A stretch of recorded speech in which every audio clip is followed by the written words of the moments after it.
जय हिंद, आपके साथ में हूं फरहाद सिद्दीकी और आप जुड़ चुके हैं लाइव टाइम्स के ग्लोबल नेटवर्क के साथ। बिहार में बाहुबली नेताओं की एंट्री और उनके दम पर चुनाव जीतने की परंपरा बहुत पुरानी रही है। इसकी वजह यह भी है कि बिहार में दलित, आदिवासी और पिछड़ों के लिए लड़ने वाले कुछ नेता ऐसे रहे हैं जो अपने बाहुबल के चलते चर्चाओं में रहे। हाल ही में बिहार में बाहुबली नेता अनंत सिंह को लेकर मामला गर्मा रहा है।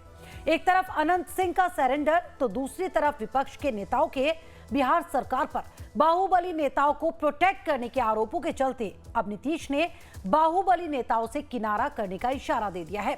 बाहुबली नेताओं की बिहार में एंट्री और बिहार में बाहुबली नेताओं को लेकर क्या है राजनीति के समीकरण और हालिया राजनीति, देखिए अमित सिंह की इस रिपोर्ट में।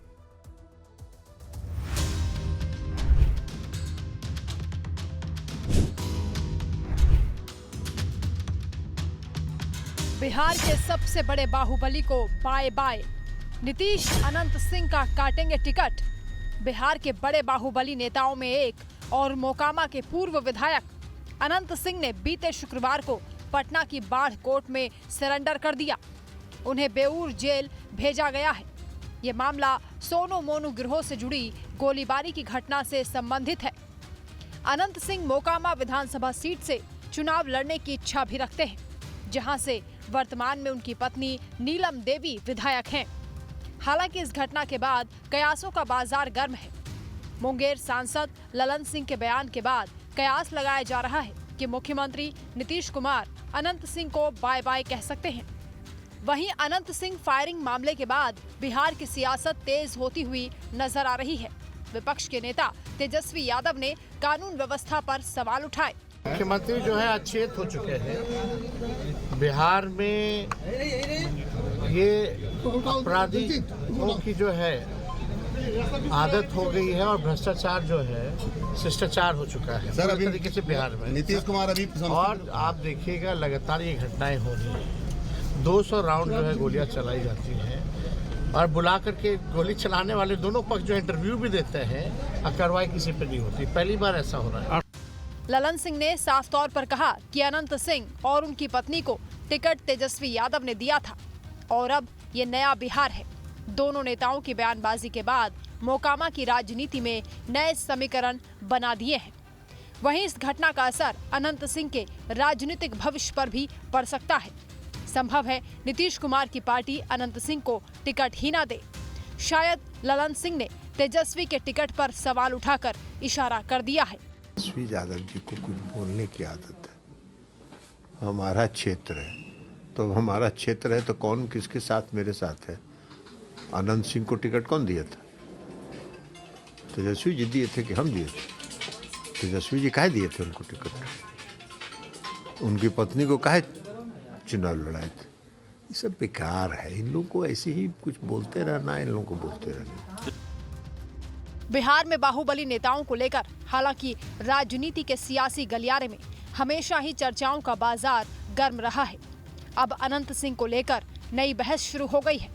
साथ ही सवाल ये भी है कि आखिरकार बिहार की राजनीति में अपराधीकरण हुआ कैसे। ये वो सवाल है जिनका जवाब भी बिहार की राजनीति में ही छिपा है। दरअसल बिहार में जातीय समीकरण, जाति व्यवस्था, छुआछूत, दलित, आदिवासियों, पिछड़ों और अति पिछड़ों के मुद्दों के साथ बिहार के विकास को लेकर लगातार मंथन होता रहा है। इसमें बिहार के बाहुबली नेताओं ने अपनी अपनी जाति और वर्ग के लोगों को रिझाने की कोशिश की, जो आगे चलकर बिहार की राजनीति में घर करता चला गया। मामला मोहम्मद शहाबुद्दीन का हो या फिर आनंद मोहन, अनंत सिंह, सूरजभान सिंह, पप्पू यादव, प्रभुनाथ सिंह या फिर रामा सिंह का, सभी ने बिहार की राजनीति की एक ऐसी छवि पेश की जिसमें दबंगई, गोलियों की तड़तड़ाहट और अपराध की गूंज सुनाई दी। लाइव टाइम्स के लिए पटना से अमित सिंह की रिपोर्ट। बिहार में बाहुबलियों के कंधों पर मौजूदा और पिछली सरकारों ने चुनाव जीते हैं। ये बात ना तो छुपी हुई है और ना ही कोई इस बात से अनजान है। लेकिन सवाल ये कि आखिरकार बिहार की राजनीति में बाहुबलियों को लेकर इतना क्रेज या यूं कहें इतना लगाव यहां की राजनीतिक पार्टियों को क्यों है। बात मोहम्मद शहाबुद्दीन की हो, आनंद मोहन, प्रभुनाथ सिंह, रामा सिंह या फिर अनंत सिंह की, हर किसी का बिहार में राजनीति में दबदबा दिखा। बाहुबली छवि, दबंग नेता, कौन जिम्मेदार? शहाबुद्दीन से लेकर आनंद मोहन तक बिहार की राजनीति में बाहुबलियों की कहानी।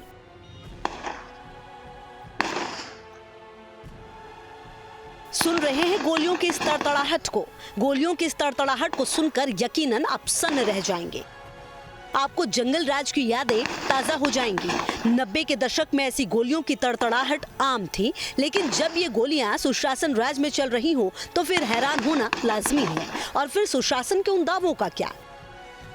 खैर, इस खूनी संघर्ष के बीच अब हम आपको लिए चलते हैं उस दौर में जब बाहुबलियों का साम्राज्य चलता था। तब के दिनों में बाहुबलियों के दम पर सरकार बनती थी।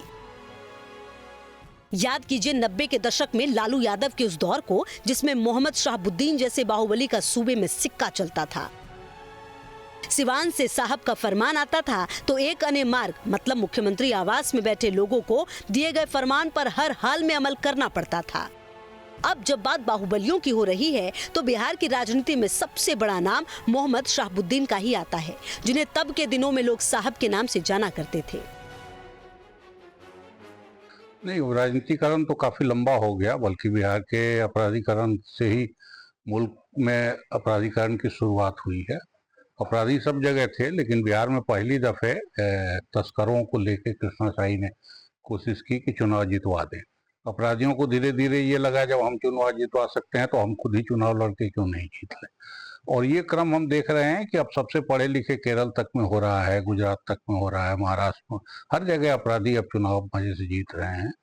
और बिहार में एक कोशिश नीतीश कुमार के आने के बाद ये हुई थी कि राज्य सरकार या जो शासक पार्टी है वो अपराध वाले खेल में नहीं शामिल होगी।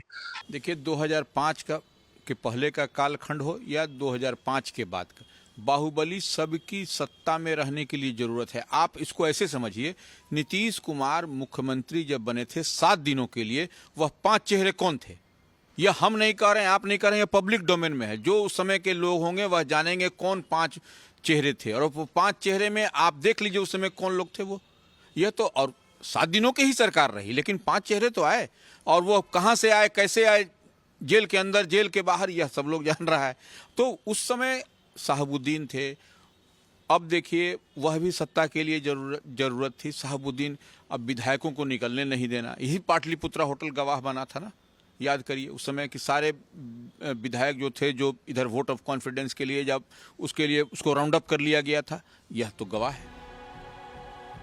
जी हाँ, बिहार में बाहुबली रिटर्न्स की कहानी पुरानी है। मोहम्मद शहाबुद्दीन से लेकर आनंद मोहन तक और अनंत सिंह से सोनू मोनू तक बिहार के अंडरवर्ल्ड की ऐसी बहुत सी अनसुनी कहानी है जिसे सुना जाना बाकी है। इन बाहुबलियों का बिहार की राजनीति से एक पुराना और गहरा रिश्ता है, जिनका प्रभाव राज्य की राजनीति पर भी साफ देखा गया है। ऐसे बाहुबलियों की एक लंबी फहरिस्त है जिन्होंने बिहार के राजनीतिक परिदृश्य को अपनी ताकत और प्रभाव से प्रभावित किया है। हालांकि 2005 में नीतीश कुमार की सरकार बनने के बाद बाहुबलियों की सियासत पर जरूर ब्रेक लगा, लेकिन बदलते हालात में वो फिर से राजनीतिक मैदान में बाहुबलियों की एंट्री होती दिख रही है।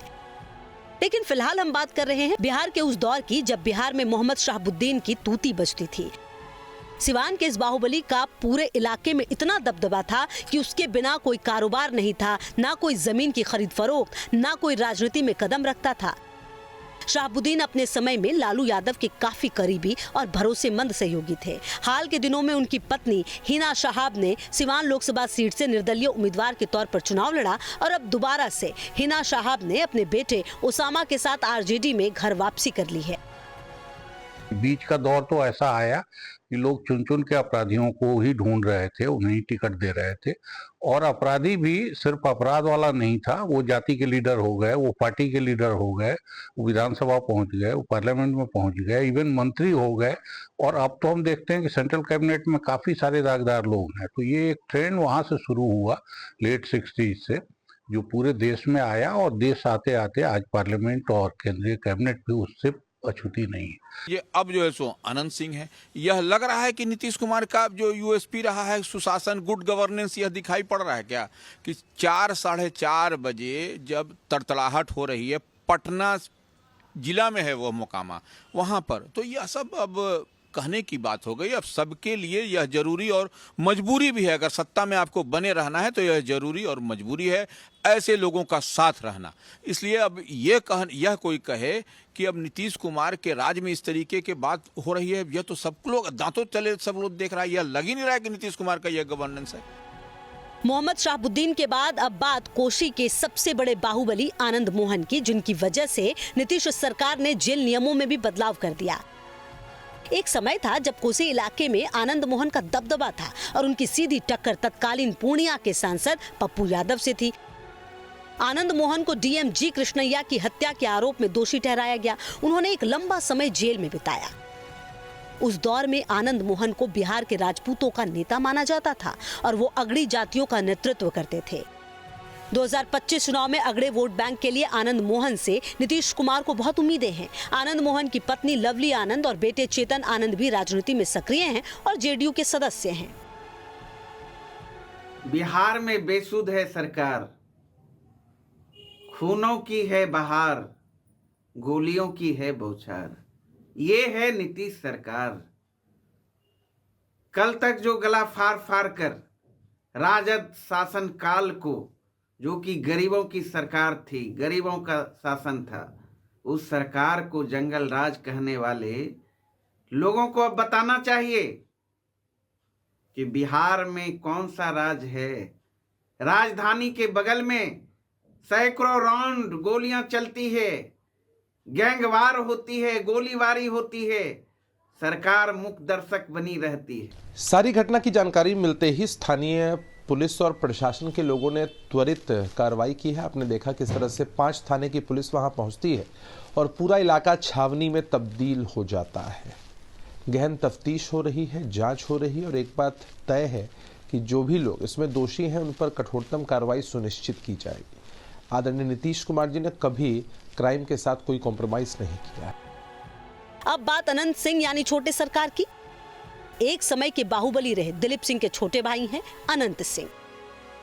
मोकामा से विधायक रहे अनंत सिंह को AK-47 कांड में सजा हुई, जिसके बाद उनकी विधायकी चली गई। उनकी खाली की गई सीट से उनकी पत्नी नीलम देवी विधायक बनी।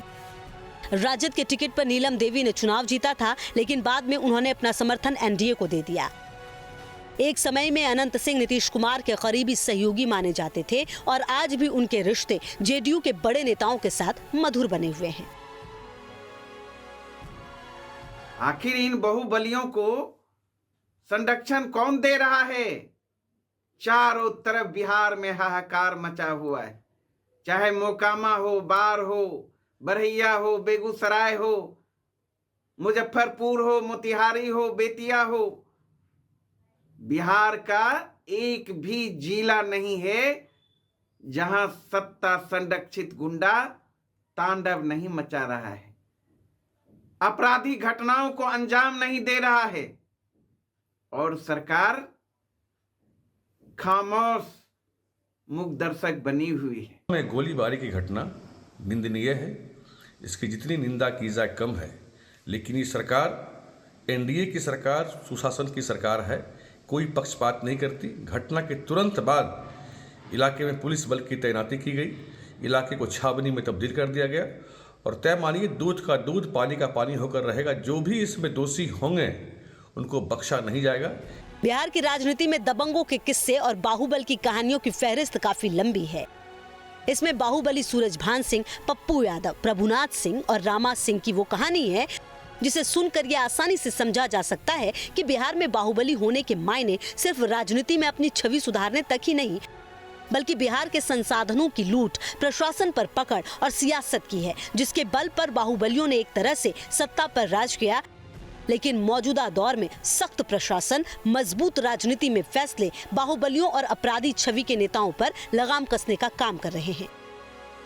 वहीं सच्चाई ये भी है कि अभी भी बिहार में दबंगों की दबंगई, बाहुबलियों के बल की धमक बिहार की राजनीति में सुनी जा रही है।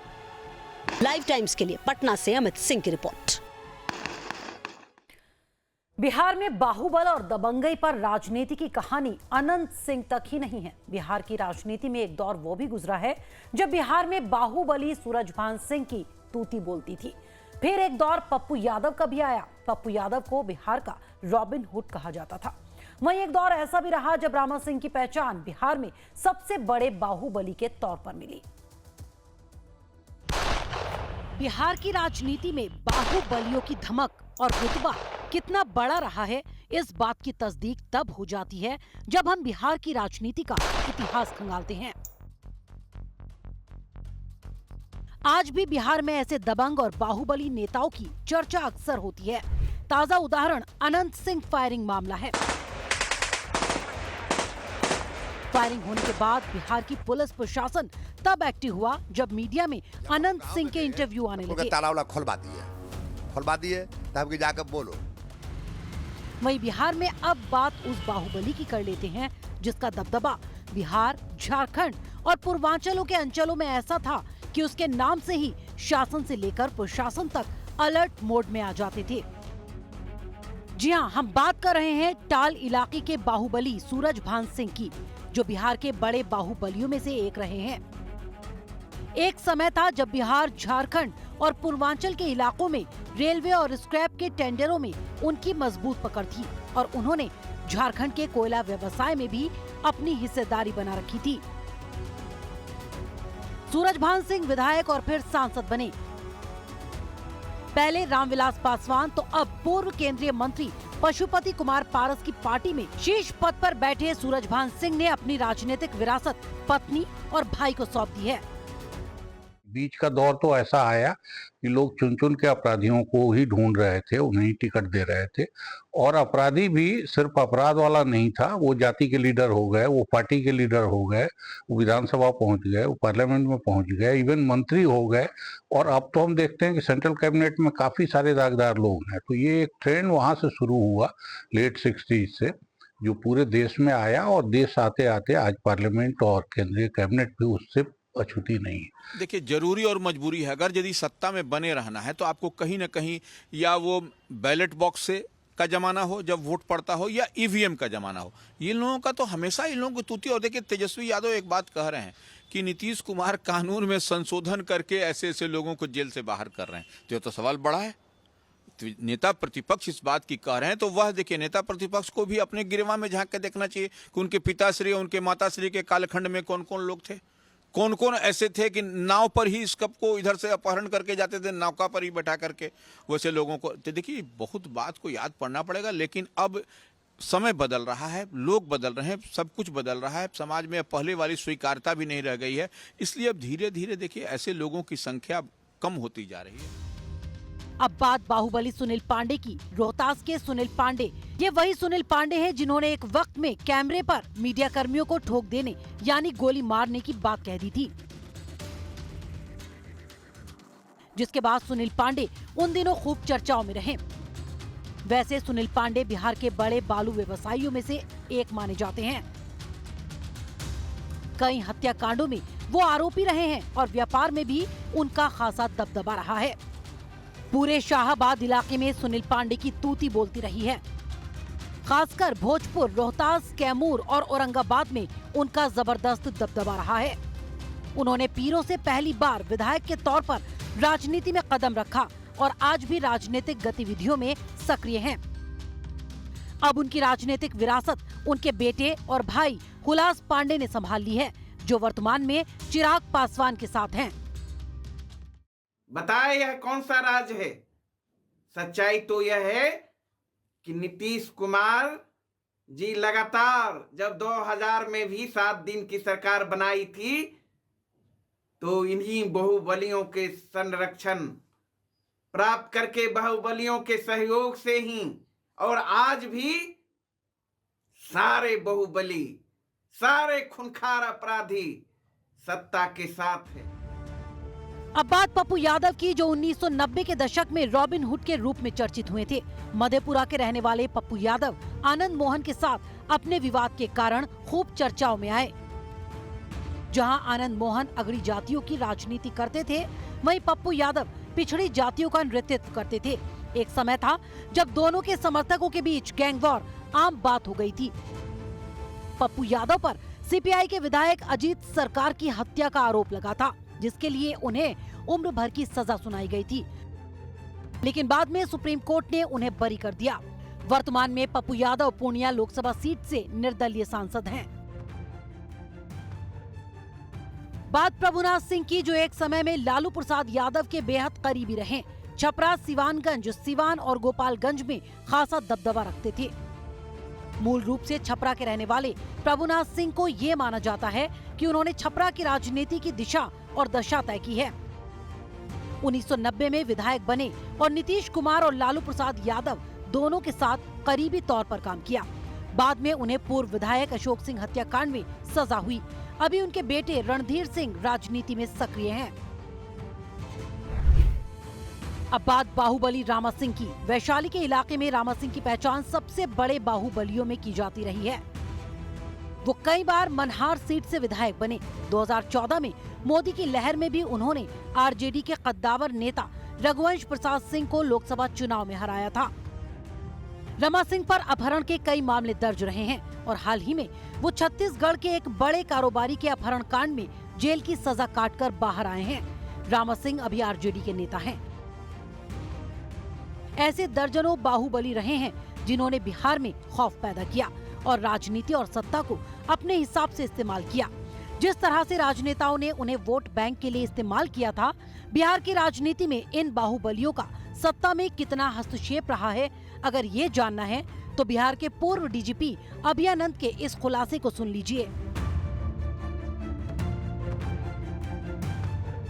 एक पदाधिकारी है, उसके दस्तखत से कुछ आदेश निकल सकता है। वो आदेश एक राजनेता को चाहिए तो वो अपनी राजनीतिक शक्ति का इस्तेमाल कर सकता है, या जैसा आपने कहा बाहुबली अर्थात अपने अस्त्र शस्त्र के बल का इस्तेमाल कर सकता है। लेकिन सबके पीछे एक ही चीज़ है कि वो अपनी बात मनवा ले। इस खुलासे से ये साबित हो गया है कि सत्ता के शीर्ष पर बैठे व्यक्तियों को भी इन बाहुबलियों की बहुत जरूरत है। वोट बैंक की खातिर राजनेता इन बाहुबलियों के लिए कुछ भी समझौता करने को तैयार हैं। ऐसे में बाहुबलियों के बढ़ते वर्चस्व और मोकामा की गोलीबारी की घटना में उद्योगपतियों के मन में भी भय ला दिया है। हालांकि मोकामा की घटना में अनंत सिंह के सरेंडर और कुख्यात गैंगस्टर सोनू सिंह की गिरफ्तारी से बिहार के उद्योगपतियों में सरकार के प्रति थोड़ी उम्मीदें जरूर बनी हैं। फिर भी मन में डर जरूर बना हुआ है। त्वरित एक्शन हुआ, जैसा अखबार के माध्यम से ही लग रहा है कि दोनों ही ग्रुप के शीर्षस्थ नेता जो हैं, गैंगस्टर कह लें या जो भी, वो अरेस्ट हो गए हैं, दोनों जेल जा चुके हैं। तो घटनाएं तो होंगी, नहीं होना चाहिए, बढ़िया बात है नहीं हो तो, लेकिन घटनाएं होंगी और उस पर त्वरित एक्शन अगर हो जाए तो विश्वास जमता है कि हाँ भाई कोई घटना घटी तो एक्शन उससे तुरंत हुआ। एक पूर्व आईपीएस अधिकारी के खुलासे से ये साबित हो गया है कि बिहार की राजनीति में बाहुबलियों का किस तरीके से समय समय पर इस्तेमाल होता रहा है। पूर्व आईपीएस अधिकारी ने यह कहा कि बिहार के राजनेता एडिक्शन ऑफ बाहुबली हो गए हैं। जाहिर है कई गंभीर सवाल खड़े होते हैं। सत्ता के शीर्ष पर बैठे नेता अगर किसी अधिकारी को फोन करके बाहुबली की सिफारिश करते हो, अंदाजा लगाइए किस तरीके से आप फिर सुशासन का दावा करें या फिर कानून के राज की दुहाई दें। फिर सवाल यह भी उठता है कि ऐसे में क्या बाहुबली आज के समय में राजनेताओं के लिए मजबूरी से ज्यादा जरूरी बन गए हैं। कैमरा पर्सन नीलमणि के साथ अमित कुमार सिंह, लाइव टाइम्स, पटना।